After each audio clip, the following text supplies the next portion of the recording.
Hi, Joanne.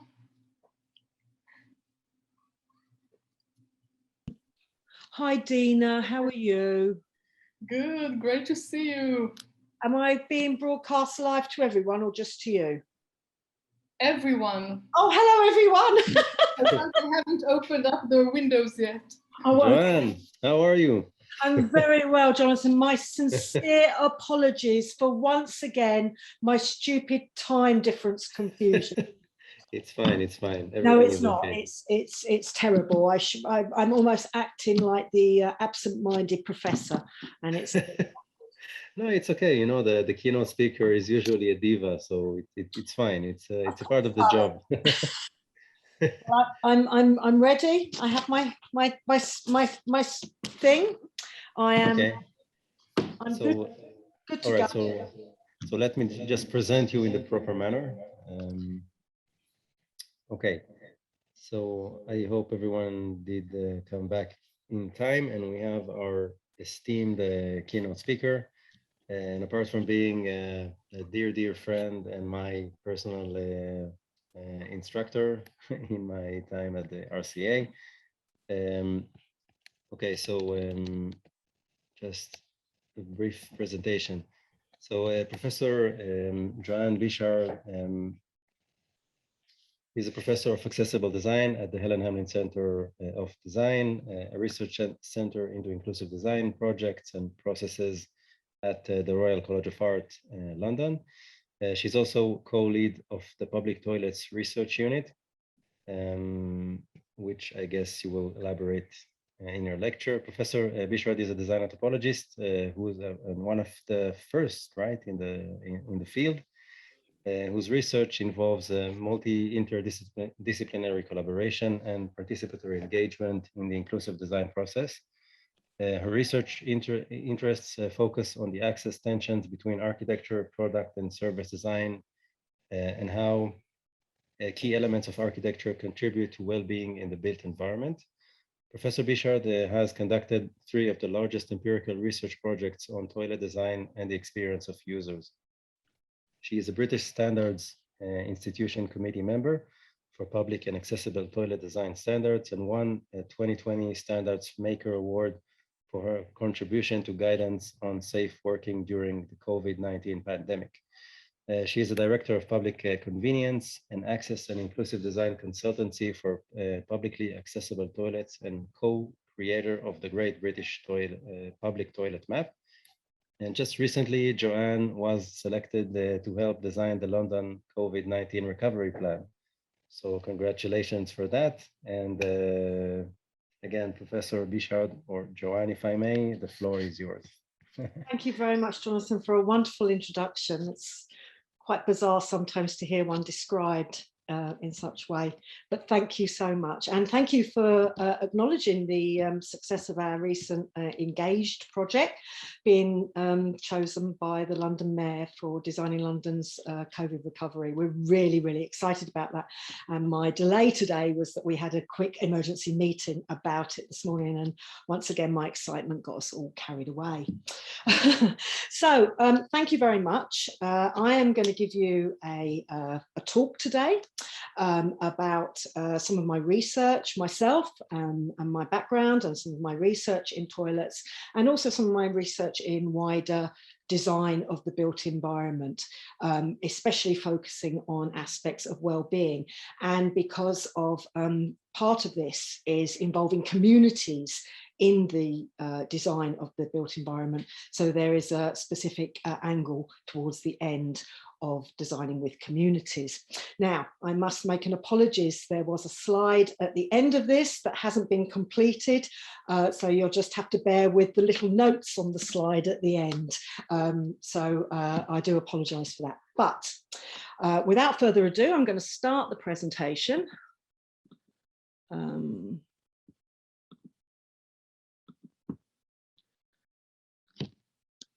First of all, of course, I have to share my screen.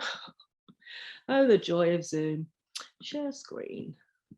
There we go.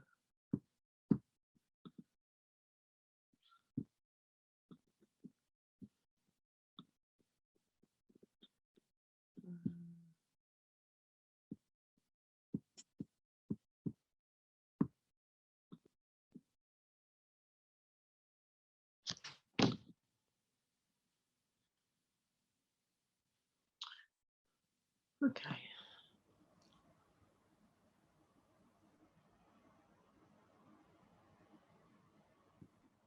What am I doing wrong here? I've had to move rooms to ensure that we can all, there we go, that we can all think. Can you see my screen? Very well. Excellent. Yep, everything good. Brilliant. Okay, I'm just going to move you guys over a little bit so you don't take up all my thing. Right then, so Jonathan asked me to speak on design, anthropology and the meaning of community. So I'll begin by saying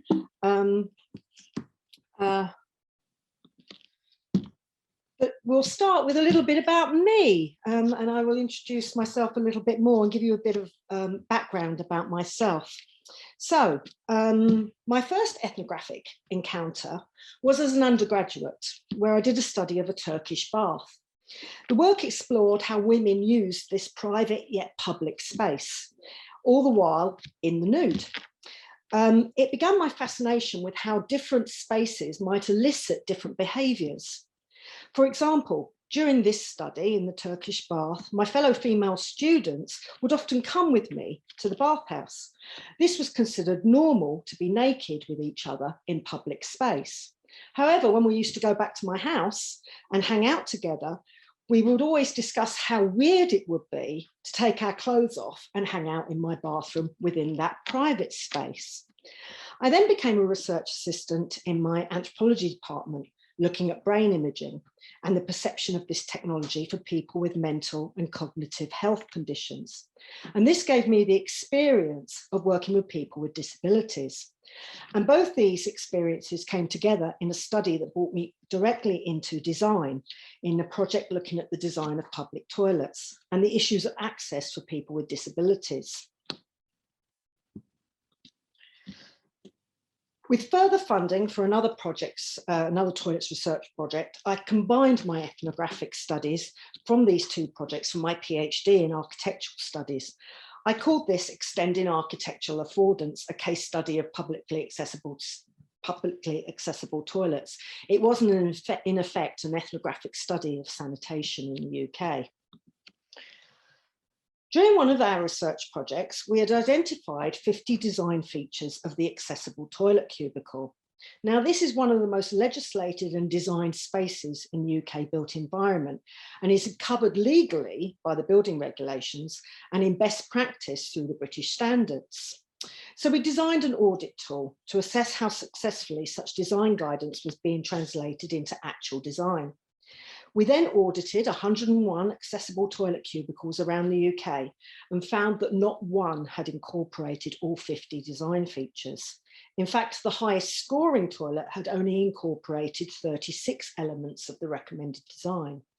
This correlated with the qualitative data we had collected from members of the public, who often found that the facilities designed to meet their needs didn't. Now, in Gunn and Donovan's publication, Design Anthropology from 2012, they have set out different forms of engagement in design that design and anthropology can have.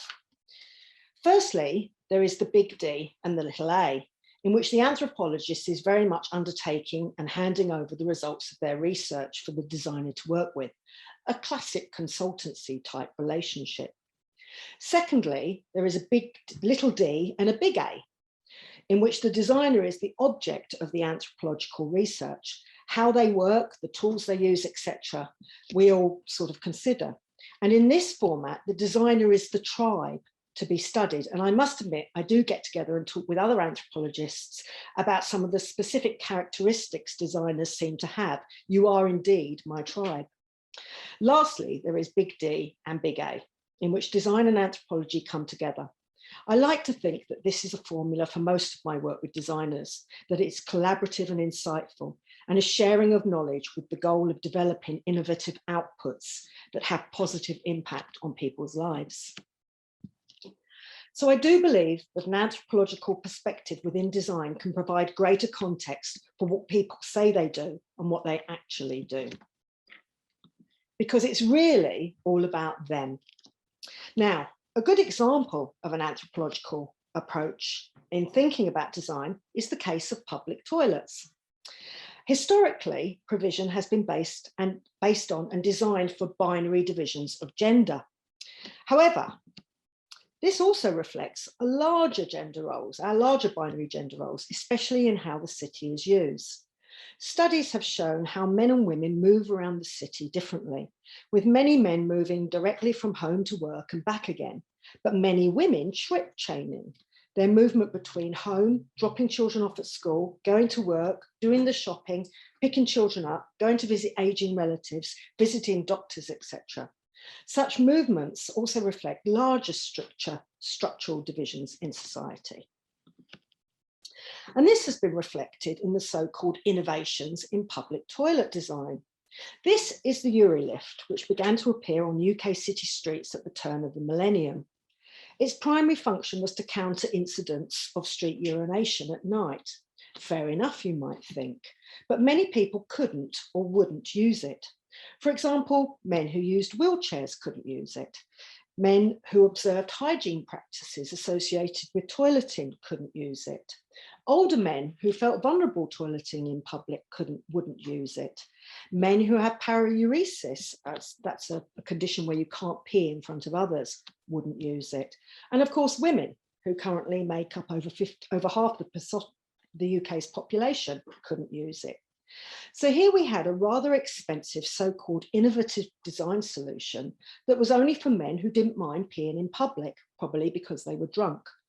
The reality was that this solution echoed the original public toilet provision of the Victorian age, which was also very much men only, not very innovative, really. More recently, we are seeing a move towards gender neutral provision. However, this has often resulted in existing facilities rebranding with new signage, rather than a much needed rethink of user needs and redesign of provision. One has to ask how gender neutral is a urinal. And in many ways, this idea of progressive provision just continues the binary structure. Yet again, the binary situation is pervasive and is also reflected in degrees of access based on the sector, public or private, in which the provision is located. This causes a lot of complications for design in considering what is acceptable and what is not. It's been noted by Greed in 2003 that provision is fragmented and many different players holding the key pieces of the puzzle, but no overall picture of provision emerging. One of the reasons for this fragmented provision is the other behaviours these spaces elicit. For example, graffiti in lavatories is almost a historical behaviour and even has its own term, latrinalia, to describe it. Whilst intravenous drug use is also prevalent in toilets, but this might also be for medical purposes. However, to design out the illegal aspects of these behaviours, some providers install blue lights so that veins can't be identified for IV drug use. Researchers describe this as a form of symbolic violence against drug users, as it often results in risky behaviours that can lead to overdose and death. Our research found that it made the facility inaccessible to those with visual impairments and those who found such overload of sensory experiences disturbing, whilst police researchers found that some groups found the blue light created an erotic ambience. Therefore, one non-toileting behaviour was replaced by another. Public toilets also have a reputation as spaces for acts of violence, and this has become a key factor in women's use of public toilets and wider public space, especially at night.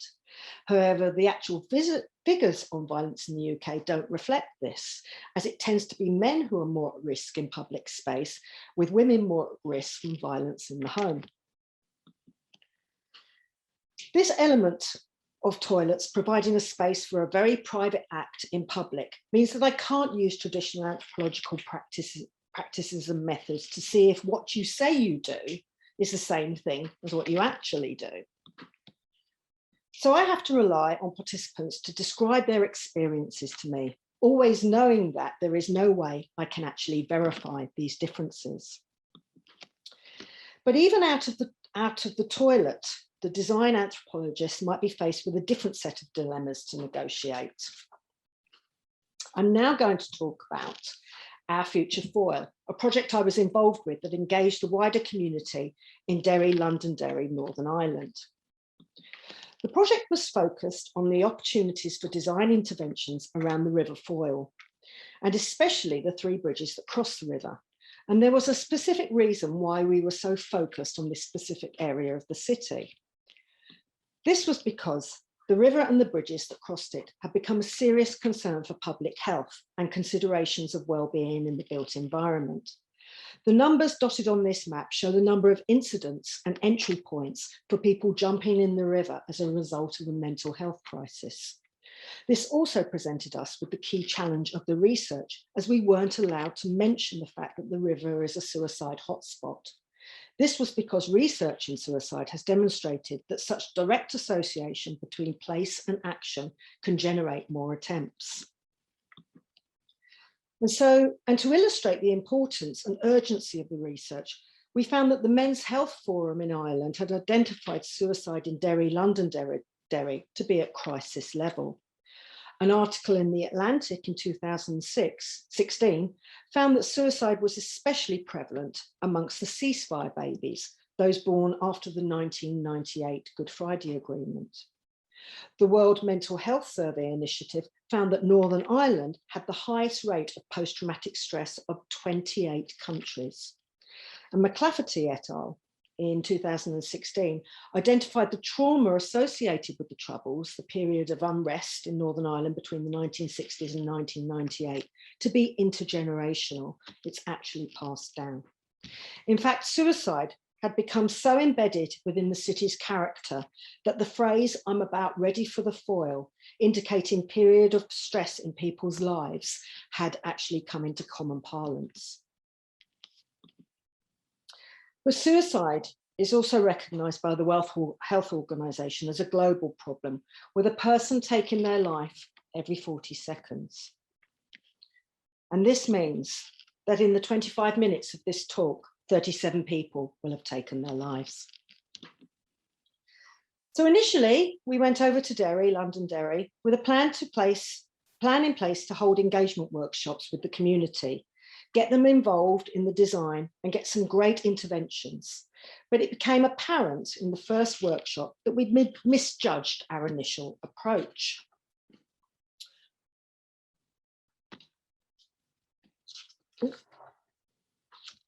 When we described what we were going to do to our stakeholders, they piped up, "So you're going to do that over there and then over there?" And we said, no, we're going to hold these workshops. We thought we'd just do this over here. And they said, yes, that's very well, but you need to do it over there, and then you need to do it again over there. And it soon became very apparent that we didn't realise that Derry, Londonderry was still very much a divided city and a community, although really the double name of the city should have given it away. So we held our consultation and workshops with the local communities and had 2 of our researchers trained in the first stage of suicide prevention, enabling to spot someone who might be in distress around the river and act on this. And from these consultations, we heard the story of a whale that visited the city in the 1970s at the height of the Troubles. The whale was named by the community Dopey Dick and was a happy memory that resonated with the whole community at a time of conflict. Now, the story of the whale really stood out to the research team, especially for the architecture graduate who came up with the idea of creating a research space in the form of a whale. However, this space also represented a certain neutrality. Instead of doing the community engagement over there and over there, we invited the community to a research space that represented a shared historical experience focused on the river and the one that resonated some humour.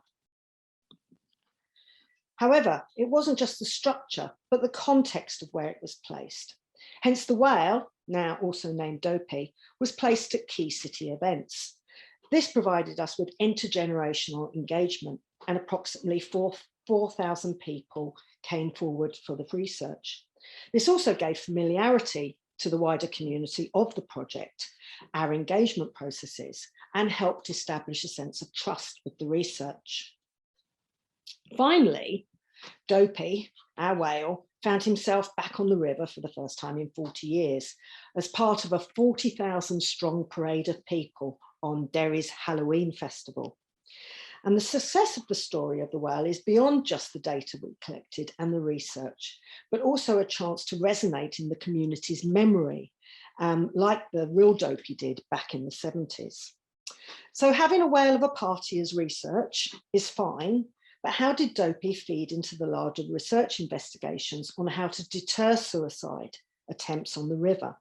Well, as I mentioned, although we couldn't mention suicide, many of the citizens who took part did tell us about it and how developing the riverside might deter such behaviour.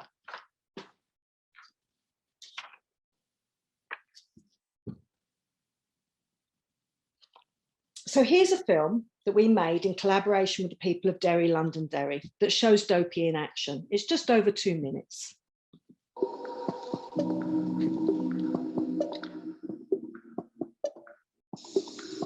Our Future Foil was a community-driven organisation.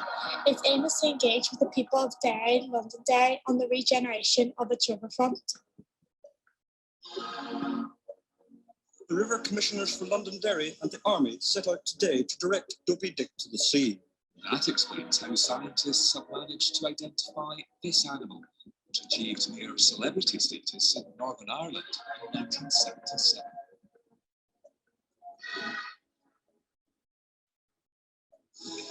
The whale hosted a series of performances and public events, as well as voting exercises, workshops with local artists, and interviews, all based on the theme of the city's riverfront renewal.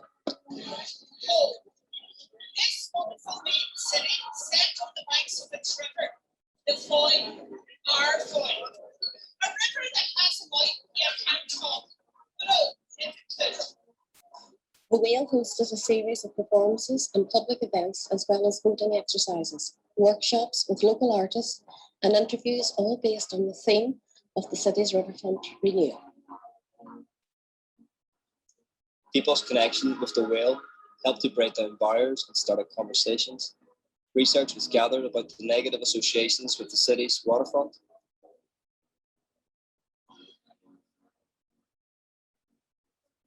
I don't know about you, but standing here in the mouth of this whale with all this talk about Dopey Dick, it got me thinking to all the stories I've heard about Dopey over the years now. You might be giving away your age, but I ask you, put up your hand, mummies and daddies, grannies and everybody else, if you remember Dopey Dick's visit from back in 1970.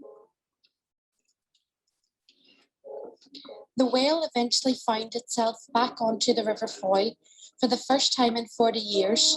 Though fun and games, the whale holds significance. He was a positive memory from a time often associated with conflict and troubles.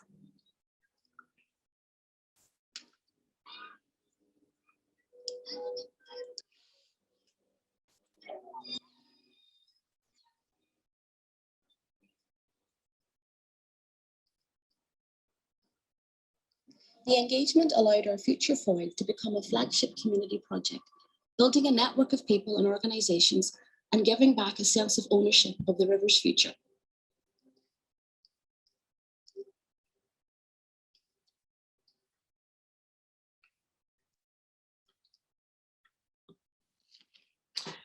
We also focused on the bridges themselves.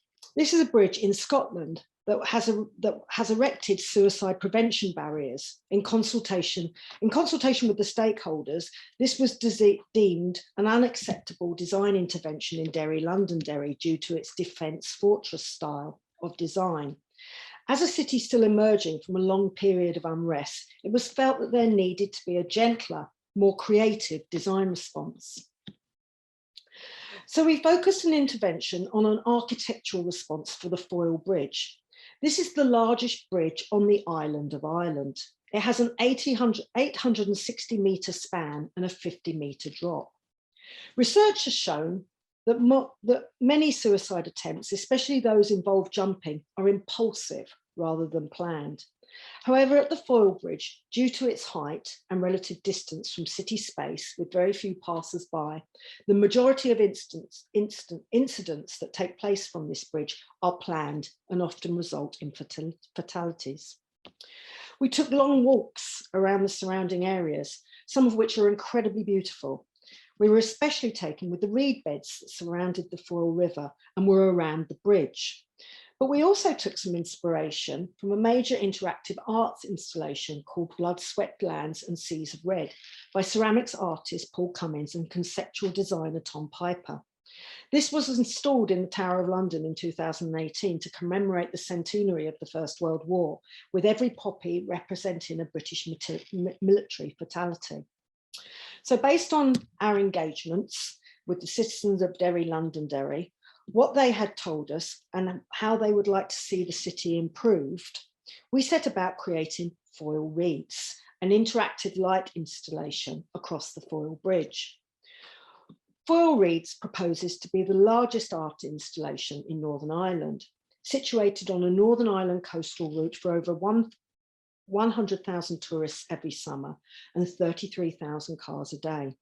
It also just happens to tackle suicide behaviour rather than highlighting it. What I'm hoping these projects convey is some of the complexity of designing for the community, because community itself isn't a singular identity, but has many facets and memberships that need to be engaged in elements of design, especially when thinking of designing for public space. Here, in this definition, it identifies common interests as a specific factor. But I ask, what about uncommon interests, which then still make up the larger community? How do we incorporate these into the design? So for designers at the HHCD, we have identified 8 lessons that we think should be taken into consideration when designing for communities. Number 1, clarity of intention. This draws on the anthropological perspective of reflexivity. Be aware of what you can and cannot do as designers. The community might not be aware of the limits of design, so it's vitally important to manage the expectations. 2, the broader brief equals a longer process.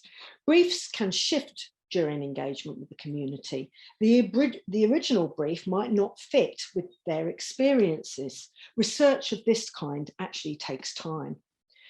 Building trust. Trust is a key for a designer, the community and the partners involved. This might form a triangulation of relationships between all involved, but it's important the design element engages with both. 4, pacing the project. Engagement activities are fun and often generate incredible insights, but the design research needs periods of reflection to take on board what the community wants, needs, and are telling you. 5, value what already exists. Don't reinvent the wheel. Don't try to create a new community. Connect with what is already there. 6, make engagement accessible. You need to be flexible to the community, as they may not keep the same hours as you. Also, wider engagement needs need to be considered. Is your information readable to someone with low vision? Is the site of engagement accessible to wheelchair users? 7, be visual and stimulating. This is one of the key skills of design. Use it to the maximum. And 8, leave responsibly. There needs to be an exit strategy that leaves the community and partners in a position to take ideas generated from the design to the next stage. Now, more information can be found on our new publication, Designing with Communities, where I was supposed to add a picture of the book cover and address of where it can be downloaded. You can go to the Helen Hamlin Centre for Design resource website, area of our website, and design communities, Designing with Communities book, or contact me directly and I will send it to you or send you a link.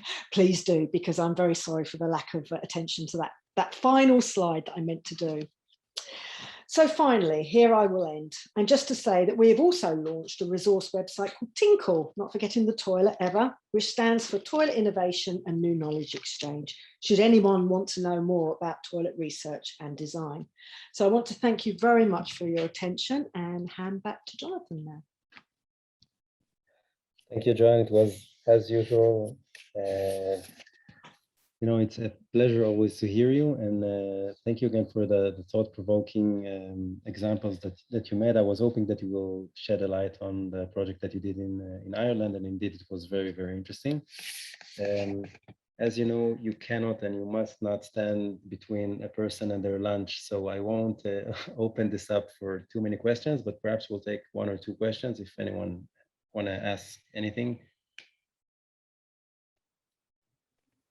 And yeah, Dina.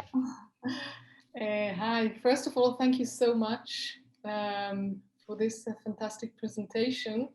And I wanted to ask you, from your experience, what we face as a problem, whether we work with different types of communities, whether in a healthcare context or neighborhood context or any kind of context, is the problem of sustainability, of making the project to keep it alive after we are gone. Yeah.